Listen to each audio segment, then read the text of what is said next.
తెలుగు భక్తి మార్గం ప్రేక్షకులకు నమస్కారం అండి.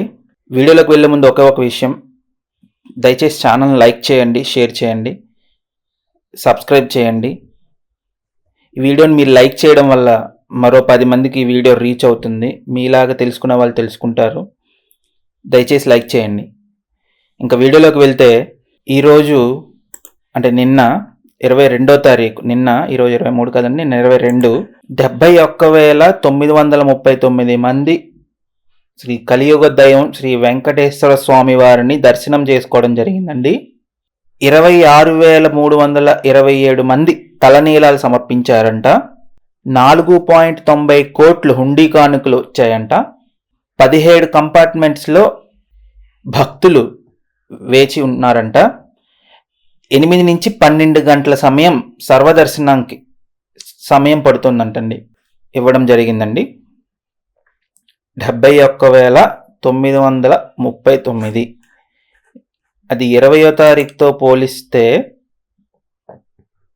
21 కొంత పెరిగిందండి, కొంత తగ్గిందండి.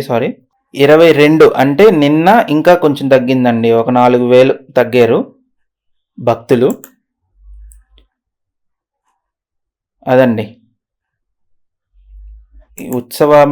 దీంట్లో ఏమీ అప్డేట్ చేయలేదండి. స్పెషల్ ఆర్టికల్స్లో కూడా ఏమీ అప్డేట్ చేయలేదు.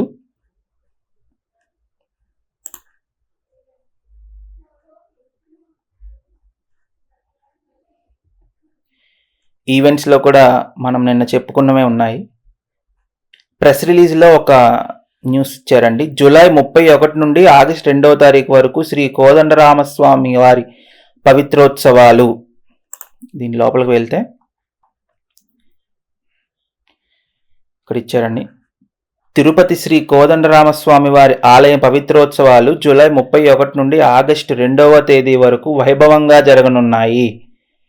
జూలై 30న సాయంత్రం అంకురార్పణతో ఈ ఉత్సవాలు ప్రారంభమవుతాయి. వైదిక సాంప్రదాయం ప్రకారం జాతా శౌచం, మృతా శౌచం వంటి వేళల్లో ఆలయ ప్రవేశం నిషిద్ధం. అయినా యాత్రికుల వల్ల కానీ సిబ్బంది వల్ల కానీ తెలియక దోషాలు జరుగుతుంటాయి. ఇలాంటి వాటి వల్ల ఆలయ పవిత్రతకు ఎలాంటి లోపం రానియకుండా నివారించేందుకు ప్రతి ఏడాది 3 రోజుల పాటు పవిత్రోత్సవాలు నిర్వహించడం ఆనవాయితీ. ఈ పవిత్రోత్సవాలు ఎందుకు నిర్వహిస్తారనేది మొన్న మనం చెప్పుకున్నామండి. పవిత్రోత్సవాల్లో భాగంగా మొదటి రోజు యాగశాలలో పవిత్ర ప్రతిష్ఠ, శయనాధివాసం, 2వ రోజు పవిత్ర సమర్పణ, యాగశాలలో వైదిక కార్యక్రమాలు నిర్వహిస్తారు. 3వ రోజు యాగశాలలో వైదిక కార్యక్రమాలు పూర్ణాహుతితో పవిత్రోత్సవాలు ముగియనున్నాయి. ప్రతిరోజు ఉదయం స్నపన తిరుమంజనం, సాయంత్రం తిరువీధి ఉత్సవం నిర్వహిస్తారు. గృహస్థులు 500 రూపాయలు చెల్లించి పవిత్రోత్సవాల్లో పాల్గొనవచ్చు. గృహస్థులకు ఒక ఉత్తరీయం, ఒక రవికే, చివరి రోజు ఒక పవిత్రం బహుమానంగా అందజేస్తారు.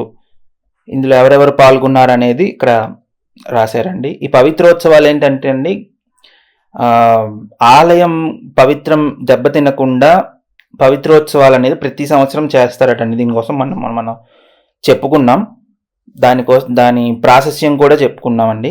ఆలయ పవిత్రతకు దెబ్బతినకుండా పవిత్రోత్సవాలు ప్రతి సంవత్సరం 3 రోజుల పాటు నిర్వహిస్తారండి. సో ఇదండి ఇక్కడ వార్త ఇచ్చారు.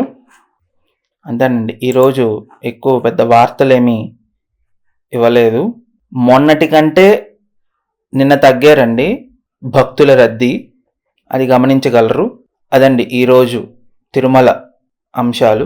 మరింత భక్తి సమాచారం కోసం మా ఛానల్ని లైక్ చేయండి, షేర్ చేయండి, సబ్స్క్రైబ్ చేయవలసిందిగా కోరుతున్నాం.